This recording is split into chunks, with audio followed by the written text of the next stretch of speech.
for Coffee and Questions with the STAR team. In today's episode, we have Adam Pruce from Adam Pruce Appraisers. And tell us a little bit about yourself. Well, I've been an appraiser for about 25 years now. I started out, went to the University of Florida, and I had a real estate degree in business, and then they actually had a master's program at the time for real estate valuation, where I was able to get a master's degree and fulfill the coursework for the MAI designation, which is an appraisal designation given by the Appraisal Institute. So. Very nice. And so, how long have you been practicing here in Vero? Indian River County. About that, most of that 25 years. I'd say the first 5 years I was in Orlando, and I was mainly doing commercial work all around the state and in Orlando. But I opened up my own company at the end of 1997. Okay, so you've been around for a little while. You kind of know the ins and outs, and you've seen all different phases of the market. And I sure have. Yeah, some good, some bad. Yep. Some crazy times. Yeah, for sure. So is there anything particular that sets you apart from any other appraisers in town? Well, we all need to be state certified. And so we kind of share that. I guess some people might have more experience or been an appraiser for longer. Or, like I said, I have a MAI designation, and it's a pretty big deal when it comes, especially with commercial properties and things like that. Like most financial institutions and banks, that's what they look for. Somebody with that kind of a designation. There's also two types of state certification. There's residential and there's general. And residential will allow you to appraise anything up to 4 units. So like a quadplex. Whereas state certified general will allow you to, if you have the competency and you have the experience, you can appraise any kind of real property. Nice. I have state certified general. Okay, great. That's awesome. Yeah.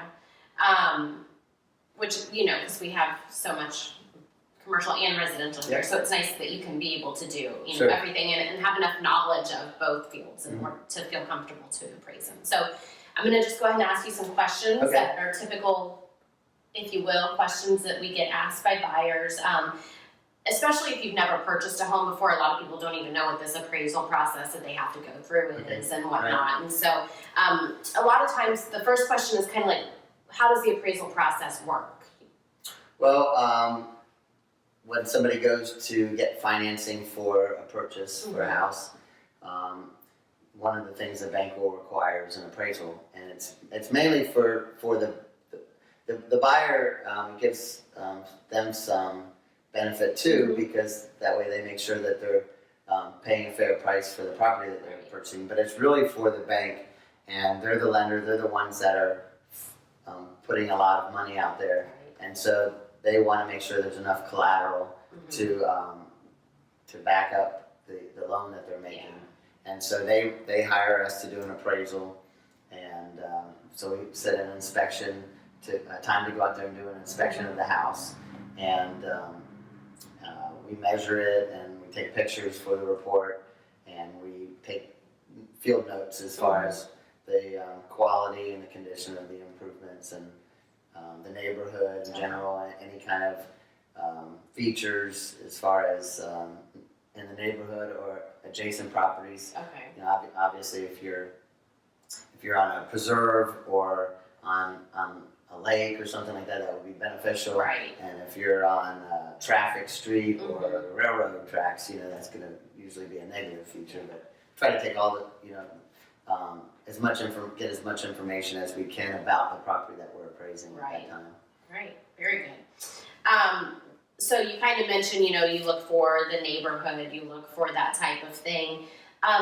Do you have, I know standard's not really a good word, but do you have like a standard for what is given as far as updates? Like if a kitchen has granite versus Formica, is that like one set thing, or does that just kind of go with the whole house, the same as like a pool and a garage and stuff like that? Well, we definitely look at all those features, and they play a big part in the value, but there really isn't a set number or for an adjustment for those things. It's really what the market, our job is to research and analyze the market and to report back what we find. And so it's our opinion of value, but it's we're really basing that on what we see the market bearing for certain items. And sometimes you might be able, usually we're going to try to find comparables that share a lot of those same attributes too. So if we're appraising a house that has granite, we're going to try to find other properties that have sold that are comparable that also have granite. If they have a pool, the subject has a pool, we're going to find other pool homes. The subject is on a lake, we're going to try to find another lakefront. If it's in a deed restricted community, we're not going to go to an acreage property that's somewhere else. So we're certifying the appraisal that we're choosing the most similar properties in terms of location, physical, and functional attributes to the subject property. And so it's not just a matter of just cherry picking sales out there to justify a number. It's finding the most similar properties that have sold recently. So do you have a specific area that you search within, or is it just kind of in the same, in like a certain radius or something? Like, let's say, obviously, ideally, you would like the neighbor's house to be exactly the same and sell for, a certain price, but everything's the same. But that obviously it really varies. Work. Okay. If we're in certain communities, you're going to try to stay within those communities because they offer, especially if it's in a community that has golf. The amenities. Grand Harbor, for instance, or something like that, you're going to try to stay within Grand Harbor. Or if you're on the Barrier Island, you're usually going to stay on the Barrier Island. You're not going to go over to the mainland. But as you know, if you're appraising a house in Sebastian Highlands, it's not necessarily the house next door that is similar. It could be one that's 3 miles away, but also within the Highlands, that's a very, very similar home that's sold. So it's I've seen sometimes where certain management companies they ask us to follow certain parameters, and sometimes we can do that, and sometimes it just isn't, and we have to explain why. But again, it's not always necessarily the most recent or the closest in proximity that's the most similar property that's sold. So and I know we even kind of feel that when we're pricing homes for sale, or even with our buyers, trying to make sure that they're getting a good price. That you might have to go a little further out, especially if you have a unique home. I mean, if it's a cookie cutter home, in a neighborhood, those are pretty easy. But if you have, a home on a piece of property with all the bells and whistles and the best pool in the world and yada yada yada, it's going to be harder to compare that to something that's just in a neighborhood with a community pool. Usually, a lot of the appraisals that we do for banks, they're done to Fannie Mae guidelines, and because they're going to sell, the bank's going to probably sell that loan to the secondary market. So, and one of Fannie Mae guidelines is they want at least the first 3 comps that we use to be within the last 12 months.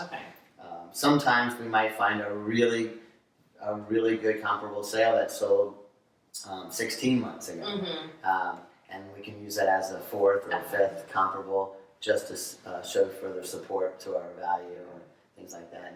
And it also depends on if the market, there's been times where the market was appreciating drastically, and there's times where the market was depreciating drastically based, and I would say those are a little more difficult, and you have to be able to prove some time adjustments. If you use a sale that occurred 11 months ago and the market's really appreciating, then you might have to make an adjustment to bring it up to today's values. But lately it's been pretty stable, and things have been moving up at a very gradual pace, and so that's not as big of an issue. And we've been seeing that too, for sure, that it's just kind of, very stable, which is nice. In my opinion, it's easier to kind of price things and to, do that kind of stuff. So when a bank requires an appraisal because you're getting financing, who pays for the appraisal? Well, the bank pays us. But, and it really has nothing to do with us. It's not really You don't we're work not for part, them. we're not part of this, but the bank usually requires the borrower to pay them. Okay, so that's just one of the separate fees, like a closing cost or Sure, yeah. extra fee. And I will say that one issue that has always been in a lot of borrowers, a problem with a lot of borrowers is that they feel that they're the ones who paid for the appraisal and they want to, they want to either ask me certain specific questions about the appraisal, or they ask if I'm going to provide them a copy of my appraisal. And I'm not even allowed to. Right. And because the bank that's hiring me is my client and I have a fiduciary relationship with them. And so the borrower is, they are given a copy of the appraisal, but it can't come from me unless I get permission from that lender. And usually it always comes from the lender at the time of closing. I know they often ask us, has the appraisal come in yet? Has the appraisal come in? And we have to kind of tell them the same thing. You know, our hands are kind of tied. We don't know until the bank tells you, and then you can tell us. You know, sometimes they can give permission to the bank to tell us, you know, as a realtor. And like, even if you call me and ask me questions about it, I'm not even permitted to. I can certainly have a discussion with you about it, and I can ask you questions about the subject property that you may know to enlighten me as far as updates that have occurred and when they happened, and maybe call a realtor about one of my comps to ask them questions about that. Why did it, sell for this? You know, was there any issues that I should know about? But as far as the appraisal that I'm doing, I can only discuss the actual appraisal with the client, which is the lender. Okay, and that makes sense. Regardless of the fact that the borrower paid for it, which they don't usually like. Little sticky situation there. And unfortunately, it's not my role. Right. It's I just have to. Abide by it. Yeah, and that's understandable. I mean, that's the way that it is with several things. So, another question that we get asked.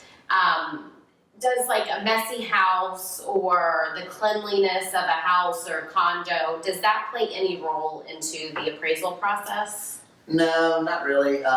We're looking at structural. We're looking at now as far as if there's broken windows or if there's if the carpet is soiled so badly that it needs to be removed and new flooring needs to be put in. That's one issue. But if it's just cluttered and things like that, we overlook that. Okay. Yeah. So I can tell, sellers, it's okay. It doesn't have to be in tip-top shape, but try to do your best. Exactly. All right. Well, I think that gives a good feel to the buyers as to what the appraisal process is.